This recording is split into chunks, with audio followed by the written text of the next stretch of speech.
Well, let's turn our attention to the uptick in union activity across the country, starting with Amazon and a fourth union election for the company this year. Yahoo Finance's Alexis Keenan here to break it all down for us. And Alexis, we're looking at the vote in Albany.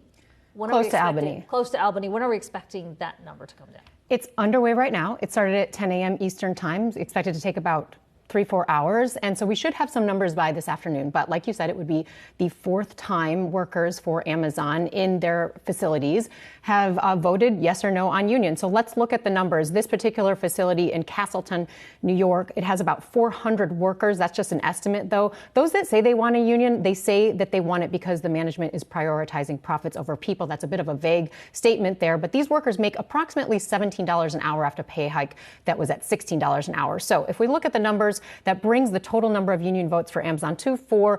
The vote underway today, plus that first yes vote that's pending certification. That was that big Staten Island facility that has 8,300 workers. They voted yes back in March. Also, no votes from two different facilities. A second one in Staten Island came down in May, as well as a no vote in Bessemer, Alabama in March. So the company kind of getting a 50-50 result there. Also, looking at today's Starbucks. Starbucks is held a couple different votes yesterday. One was in Seattle, another one was in Portland, Maine.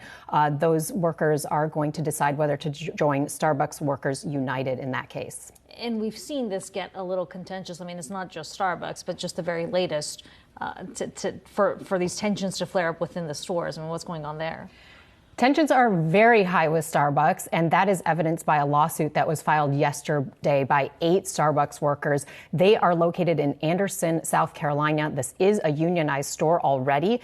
And we have some video of the incident that gave rise to this lawsuit. And what the lawsuit is saying, the employees are saying that the manager of the store, as well as Starbucks, appear to have coordinated to allege that they were preventing the manager from exiting the store. The workers said that they confronted their manager asking for a pay raise, asking for also some of the equipment in the store to be addressed. Now, we've spoken with Starbucks this morning. They say they are aware of this complaint. They are still reviewing it. However, they do note that the manager came and filed this complaint on her own, that this was not the company's action to go ahead and file what was a police report. So once these employees that you just saw in that video had asked for a pay raise and these other things that they were looking for, the manager then went to the police there locally and said that she was prevented from exiting the store, which amounts to, in some cases, a kidnapping, and also said that the employees assaulted her. Now, a lot of work still to be done, but a police report that was given to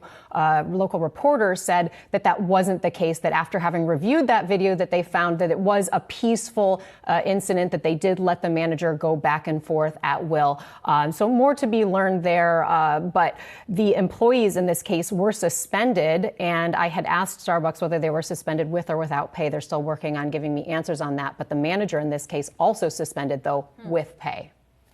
It's getting kind of ugly. It's getting very ugly for Starbucks. The company is fighting these union efforts across the country, and just tensions are very high. And look, Starbucks, it's a little bit easier, some experts in union organizations say, for Starbucks workers to organize because you're going store by store where there are fewer employees in each location versus an Amazon in that case. Thousands of workers. Thousands to have to coordinate to even get a petition in line for a vote to happen. Yeah, a lot of companies watching both of those votes very closely. Thanks so much for that.